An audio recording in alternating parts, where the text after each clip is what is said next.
เมษาเนี่ยแหละทั้งร้อนทั้งรถเนี่ยถนนบ้านเราจะเป็นช่วงที่ performance มันจะต่ำสุดแต่ว่ายังไม่มีใครทำนะครับแต่จริงบ้านเราน่าจะวัดกันสักเส้นหนึ่งว่าทั้งปีเนี่ยออกมายังไงแต่นี่เขาทำกันเป็นแมปปิ้งเป็นแผนที่อะไรหมดไอ้พวกนี้มันดีอย่างนะครับพอเรารู้ว่ามันเริ่มไม่ดีเนี่ยเราก็วางแผนซ่อมเราก็สามารถยืดอายุบ้านเรายังไม่มองไปถึงขั้นนั้นนะครับอันนี้ผมก็อธิบายเทคนิคที่เขาพูดเพราะว่าเดี๋ยวจะหลงทางกันไปใหญ่ว่าเขากำลังพูดเรื่องอะไรอยู่ Alright, I'll quickly go through. We have done another research on payment deterioration models, which is done by the Thai person again. He's very good at it, the statistics and the probabilistic manner. So I'm not going to go through all the details, but these are the results. So this is all probabilistic methods we use because there's no way to monitor for 50 years of roads, right? We don't have data. We have data only up to 10 years. But some of the roads are 10 years old or 50 years old. But using that data set, indirectly, we develop a probabilistic method to predict and the behavior. Some of the roads are 50 years old today. What is the condition of that particular road? Another road is 30 years old. So we put into the groups and probability manner we analyze and put it this one. This is the unique model we develop. We never heard about this kind of models in the world. This is a world first, actually. It's quite interesting because we are the only one who have consistent data for 4 years in the world in this network, 5,000 kilometers of road network data for 4 years. So that we used here, we used about 80,000 data points to create these graphs. So this is the payment deterioration models using structural number, right? This is structural number, how it varies each year. So can you see some of the roads are behave up to 50 years, 60 years. So some of the designs been done very well long time ago. Some people doesn't have any payment designs method, but they use extra amount of payment materials. That could be the reason. All right, I'll move to, just wanted to show you, this is a Australian load, accelerated load facility. We are about to start payment. You are involved with that project, isn't it? Okay, management of skid resistance. Who is interested on this subject? So this is the, what's called, I'm talking about sleeping giant. A lot of people don't think about skid resistance, but it's an emerging issue for the whole world because it's related to safety, right? So what is skid resistance? Skid resistance of road surface is a condition parameter which quantifies road contribution to friction between surface and vehicle tire. Very simple. Very simple, there's nothing, every engineer knows friction, right? Every grade 10 student knows friction. So we are talking about how to manage this friction. This is the friction, especially road engineers are thinking about during acceleration and deceleration. That's the time it will be issue.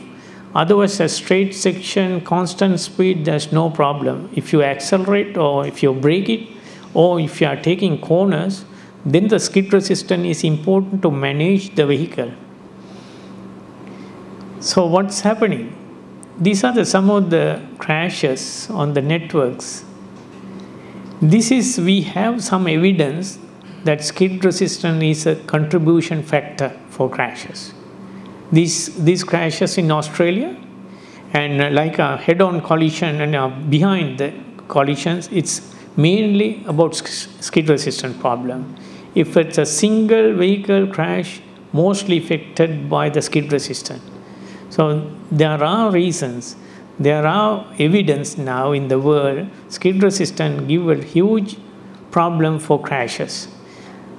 Or else, not in the directly, but indirectly, it will contribute to the other crashes. Even a driver behavior, if you turn a little bit due to some reason, if the friction is enough, you can control. If the friction is not sufficient to control the movement, it will collapse and it will crash. So that's what it's important. See these accidents. So you can go to any authority. There's no problem to get the funding for this subject.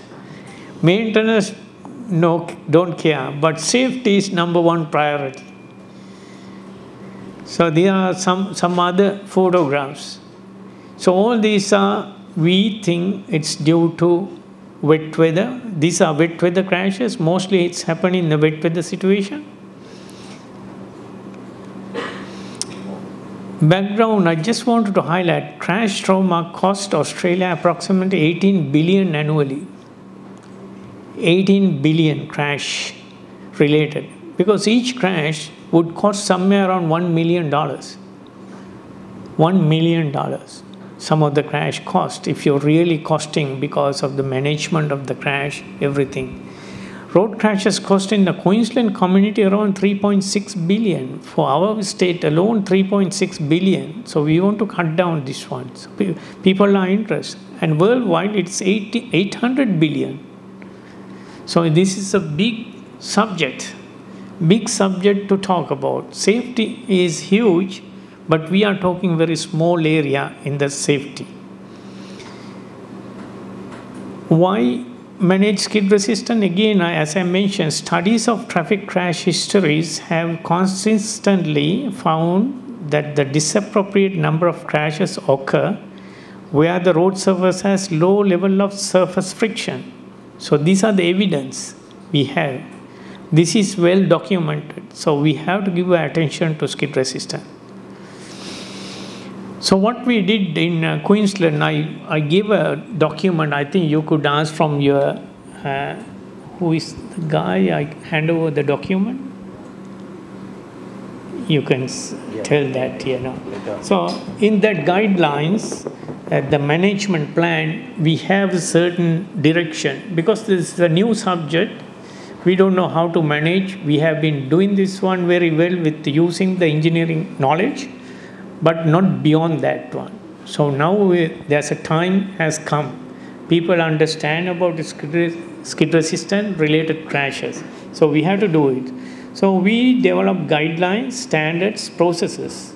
This is, we are following asset management philosophy. Guidelines, standard, and measurements, management of data, analysis, decision about remedial action, practices, review of progress. So these are the activities we identified that is important for management of skid resistance. It is strategically important. And especially in these 6 areas, measurements and the analysis are the more complicated areas where I was concentrating for research. Analysis very hard unless you have a standards. What we are trying to do is develop a new standards. We have standards which is very old, 30, 40 years old, nobody has tested. We simply adopt. Came from UK, that's the only standard available in the world. And they haven't had either their knowledge. Now it's a time to research in that area.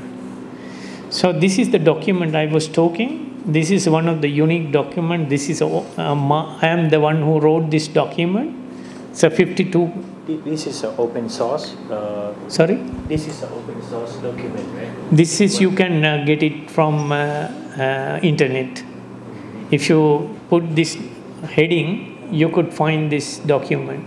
You can print out, you cannot copy. All right? Let's print out. Yeah, so you can get the copy of this one. This is a very good, very basic, very simple, but this kind of documents are not available in the world. So this is the most important thing in the skid resistant management. Can you see these numbers? The site categories are there 1 to 7 because we are divide network into various categories. Each category should have a different standards. Because straight section, we don't have much problems in the skid resistance. When you come to curve, when you come to the roundabout, when you come to stopping distance in a traffic light, those are the areas critical. So we have categorized into 7. And each 7 categories has to have a different investigatory levels. Can you see what's the name called investigatory levels? It is not intervention levels, because the reason is legally, if you put intervention, legally you have to stand up in the courts. So legal system is very tight in Australia. You have to be very carefully put the words. So if you put intervention, if the skid resistance levels is dropped than this particular number, we have to intervene. But we call investigate level. So until investigate, we cannot take a decision. So these are the numbers which has come for 30, 40 years, but nobody has done the research on that, on whether these numbers are right or wrong. Now we are doing and we have come out with new methodologies, how to come. And this is the one diagram which I mentioned. This is uniquely, nobody has seen this one before. This is the first time I created this one. It's called life cycle of skid resistant management. You can see here, crashes. There are various aspects are there. Skid resistance, one of the factors. Then you have inception, concept design, detailed designs, material specifications, construction specifications, surfacing, quality assurance, line marking, audit, intervention, commissioning, early life skid resistance. All kind of things are coming into the life cycle of skid resistance. This is a very unique document. Actually, I want to put IP on this one. This is, I created this one some time back, but I didn't finish it yet. So this is a very unique document and very important as well. If you see, all of the components within the management of skid resistance is included in the one diagram. You can pay in future. I am going to put it into e-book for $2 or $3 like that. And analysis process I mentioned. Analysis process are very simple. In skid resistance, you measure what is the current situation, then you compare it with the investigated levels. If it is lower than that, you go and inspect the site and take a decision. But very simple to say that, but it's very complicated to go and inspect the site. You have to have a knowledge, very good knowledge. You have to be expert in that one. So we develop those ones. Skid resistance measurement, somebody asked me a couple of times, what kind of equipments we used. These are the equipments basically used in the world. So this is the very old one. This is called pendulum, British pendulum, which is maybe 60 years old, 70 years old, like that. This is called grip tester, very simple one. Mostly work in airport runways because it's a simple short distance one. In Australia, in one of the states they use. Then this one, this is called nose meter.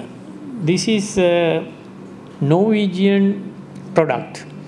We have been using this one for a long time, for 10 years. We did all the research using this particular data sets, but we are not using anymore because we went to this one. This is called SCRIM. SCRIM is the one which is now used in all over the country and mostly in UK, most in the Europe. It doesn't give direct answers to you, but that's very consistent data sets. We can use it, we can defend ourselves in the courts. Other equipments doesn't have consistency. So judge could question what is the reliability on this equipment or where else you are using. So we cannot say we are comparing to other places. But this SCRIM equipments being used in the other states, we can say others also using, and the other standards are similar. So we can defend ourselves. That's what we use SCRIM. Very expensive equipment again. This is what I said, SCRIM Plus, I showed you last time. This is the latest equipment developed by WBM company in UK.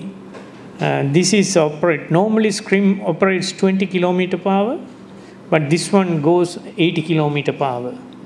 When you operate 20 km per hour, you need what's called traffic controlling, especially expressways.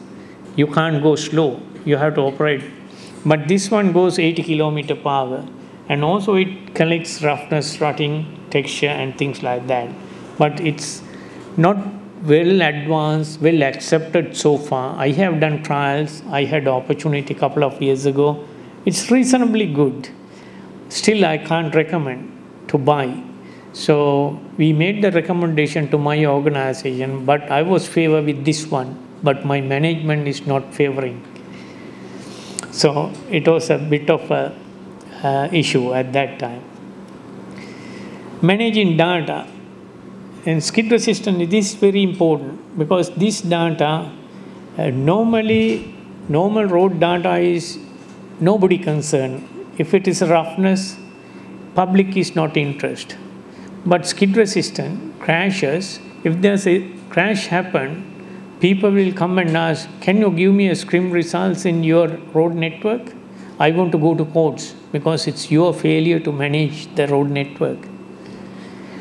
So data management is very important. Accurate data has to be managed and legally bind to give to the public in Australia. Public can come and question from the engineer. Engineer can go to jail if you do mistake. So the crash data, skid data, inventory data, geometry data, surface type, average daily traffic, characteristics of aggregates, all these are important to record in a proper manner, accurately. This is the type of software we have. We can look at it pictorially and also graphically here in a one go. This is called, I have a video but I can't show you now. Yeah, we can fix it later. This is called DVR, Digital Video Road. While you are looking at the road, we can see actual data in the graphical form here. So each section here, this blue color, you have data sets and also we can see the picture while you are running. You don't have to go to the field to see the actual situation. You can, on the desktop, you can see all the things what's going on. So this is a very handy because when the crash happened, straight away our management team goes to this one and look at it, what's the situation, is our fault or not. If it is our fault, we rush into the site and see whether what can we do. Analysis, again I mentioned that one, there are a number of ways to analyze just to compare, and also the ways of probabilistic manner, data mining, prediction, all kind of things are there. These are the areas where I am highlighting for the what is called research and development. Treatment options, there are a number of treatment options. I am not going through very quickly. We use profile planning, water texturing, blast track. Blast track means heavy stones hitting to the road and making rough. And this is the last one, calcium bauxite. This is the last solution which is very rough, very high in skid resistance, very expensive. Data management issues, data collection and equipments. There's two red ones are the ones we are doing research. I'll give you collaborative research. These were the research teams. So each team has a, in this picture you have two professors. This is the Napadol, and all others are, this is a professor, this is a PhD holder, 4 PhD holders and the practitioners. So I was the team leader in that one. This is another group. This is an associated professor, this is a professor, this is 2 professors, all involved with our project teams. Probability-based decision support for managing skid resistance. This is Napadol's research. What we did was we cut down the data and develop what is called probability curves in each data points. Then identified which area where the crash happens. Then we develop an envelope for the crash zone. So then we know exactly this is the readings, skid resistant readings where give the troubles. So that's the one research we did which was very successful. We developed a software as well, but we never used, unfortunately, because Napadol has come to Thailand. So he's back in Thailand. Skid resistance performance profile. This is requested by our industry people because skid